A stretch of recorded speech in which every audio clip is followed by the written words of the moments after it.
Hi everyone, my name is Ijaz. I build small projects and share them here on YouTube. And today I have come up with a new project, AI Workout Wizard. So, as the name suggests, we'll use AI to generate a weekly workout plan for us. We'll generate 3 exercises for each day and keep weekends as rest days.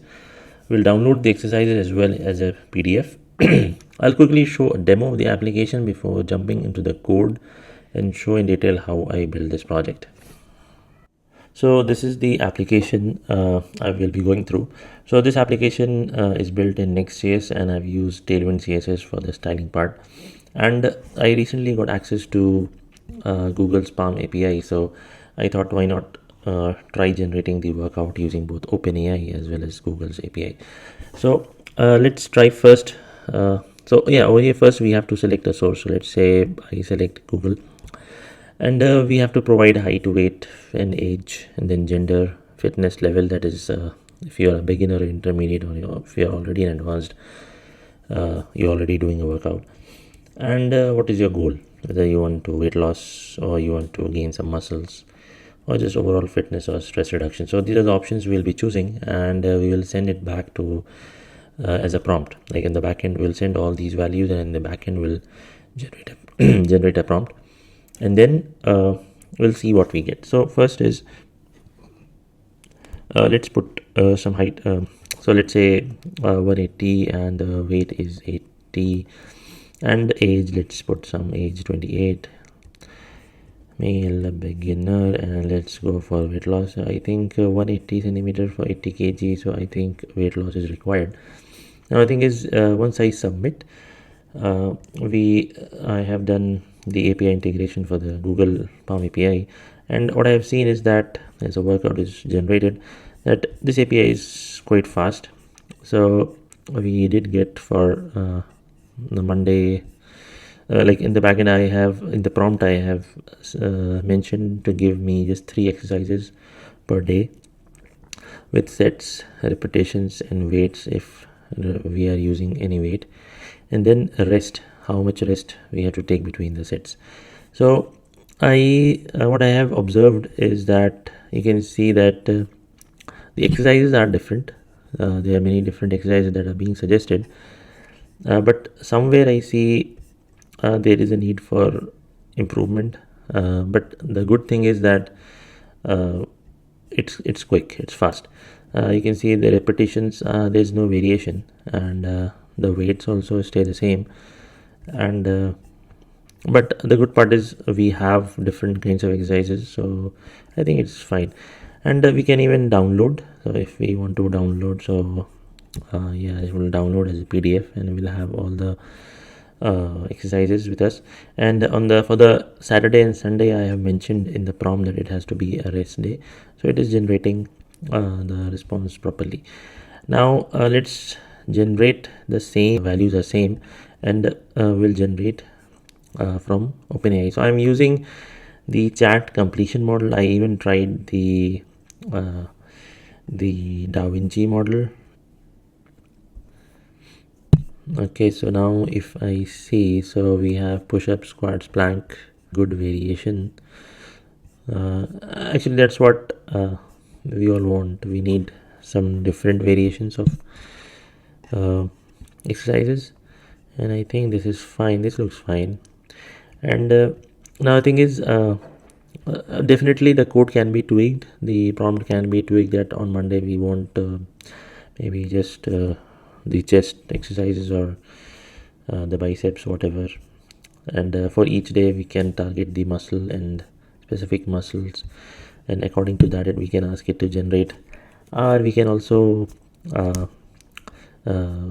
modify the prompt that we want the exercises that we can do with light weights, or if we want to do at home, like we are not going to gym, so something like that we can put in the prompt, and or we can even give a selection over here, and it can generate accordingly. Now again, of course we can download. Now one thing before so this is the project code. I'll go over the project code in detail. So this is the package.json. Over here I'll quickly show the packages that I'm using. So This is the Google AI generative language for the Google's Palm model, Palm API. So over here you can see we need two packages. One is generative language and the other one is Google Auth library. And I'm using OpenAI package, but if you don't want, you can directly make an API call as well to the URLs. Then HTML to PDF.js I'm using for generating the PDF, and the rest of the thing is just a hot toast for generating the toast, and then we have React icons for the icons. So the packages are very simple. Next is the index.js file. So over here you can see we have the head for the title, we have a header, then we have the intro. There's one line of intro. Yeah, this is the form, and once we submit and we have a result, then we have table to PDF component. So first we'll go over the form. So in the user form, again, it's a very simple form. You can see it's a form, and in this we have a select where we are selecting for the AI source. So a custom select is just a component that I have created. So if I quickly open this, I can show you it's just a simple select where so in order to make it reusable, so I created this. Similarly, input text is also a component I have just created for reusability.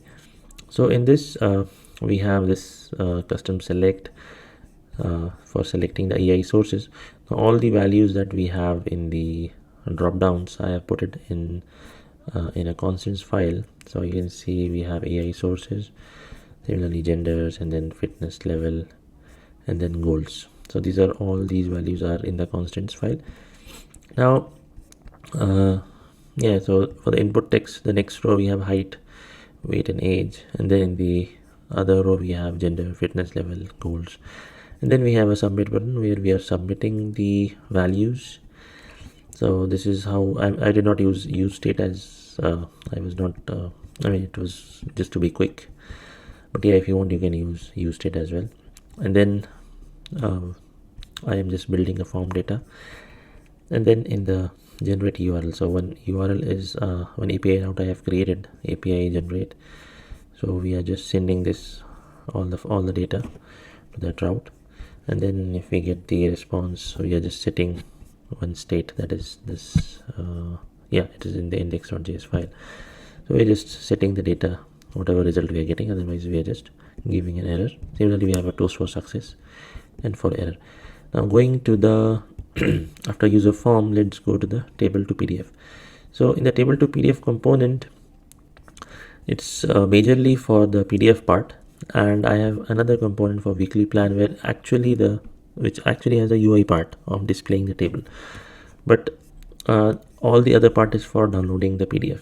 So we are using HTML to PDF.js file, and then we can give the PDF options like the margins, and then over here you can see we are setting the margins, and then PDF container ref is the ref that was created, and that ref has the all the weekly plan. So you can see this one has all the exercise plans on the UI.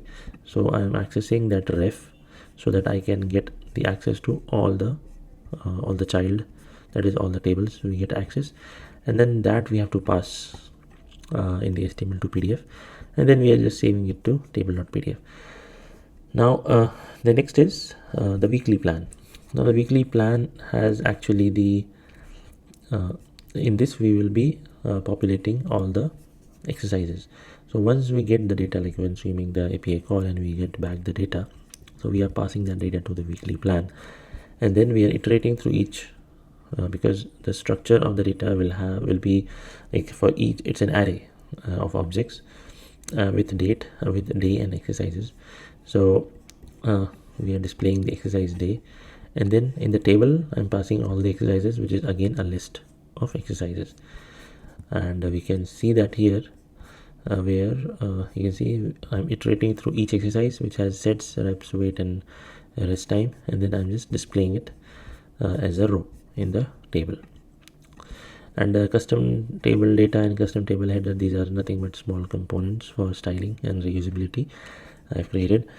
Now the last part in the code that I want to show is, let me just quickly close all the other all the files. Yeah, so in this is the main file. This is actually the API route. So whenever we get a request, so we are accepting only post call, so that's fine. And if it's not a post call, so we are just returning method not allowed. Now the next thing is, I'm from because we are getting all the values in the post call, so I'm extracting all those values, and then I'm checking for model, because if the model is OpenAI or Google's model, so according to that we will be sending the prompt to different models.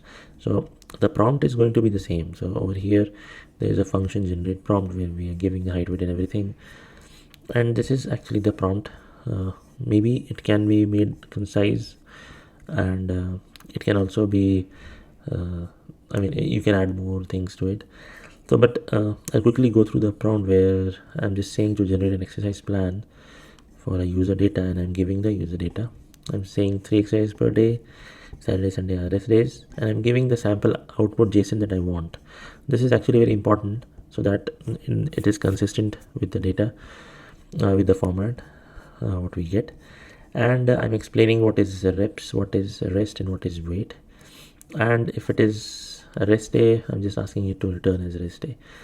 And then this part is also very important, because if this is not there, then in the response you'll get this as a text, and then after that you'll get a JSON. So if you type answer and colon, so the model will understand that now I have to answer, and it will give just the answer. So so the next thing is, once we get the prompt, we are passing the prompt to either OpenAI or the Google Palm API, and then whatever result we get, we are just returning it back. So if I go to the OpenAI, so it's something you must have already seen in my previous video. So it's exactly the same code, I think.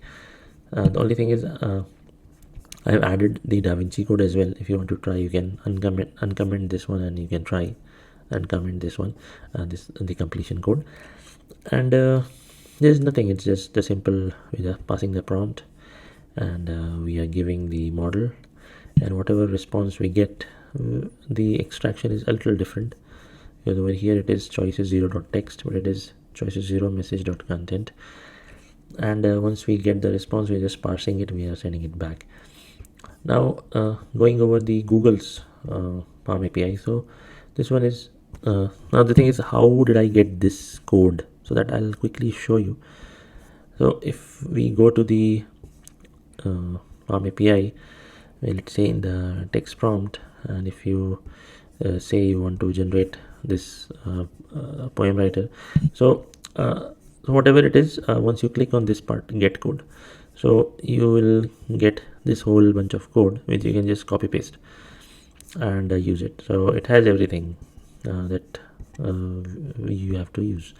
So exactly the same thing I have copy pasted from what Palm API provided to me, and I have created one environment .env.local file where I have given the API key for Palm API and for the OpenAI key, and we are just making authenticating basically. And then over here we are this is actually the whole code where we are generating the text, and we have to give the model name, temperature. So it's pretty much similar to what we have in OpenAI. The only thing is it has some safety settings, but maybe you can just copy paste what we just got from Google, and we have to give a prompt. And once we get the response, the only thing is, if we get a code in response, it has some extra text. It basically has the syntax highlighter code as well in the response. So I am not sure how to modify the prompt, so that, because I tried many things, but Google always returns the JSON with the syntax highlighter. So I had to manually remove it by writing this small piece of code and then doing json.parse. So that's what I'm doing here. I'm passing it to this function which will remove the syntax highlighter code, and then it will parse and it will return the response.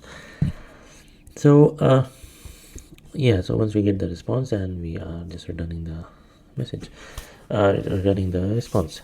So this is how I it's very simple actually, uh, and I have pushed this code in my GitHub repo, and yeah, you can take a look, you can clone and you can try it out, you can modify and see how you can make it better. And yeah, that's it for this video. If you like the video, you can please hit the like button, and if you want to see more such videos, you can click on subscribe. Yeah, that's it. Thank you very much for watching.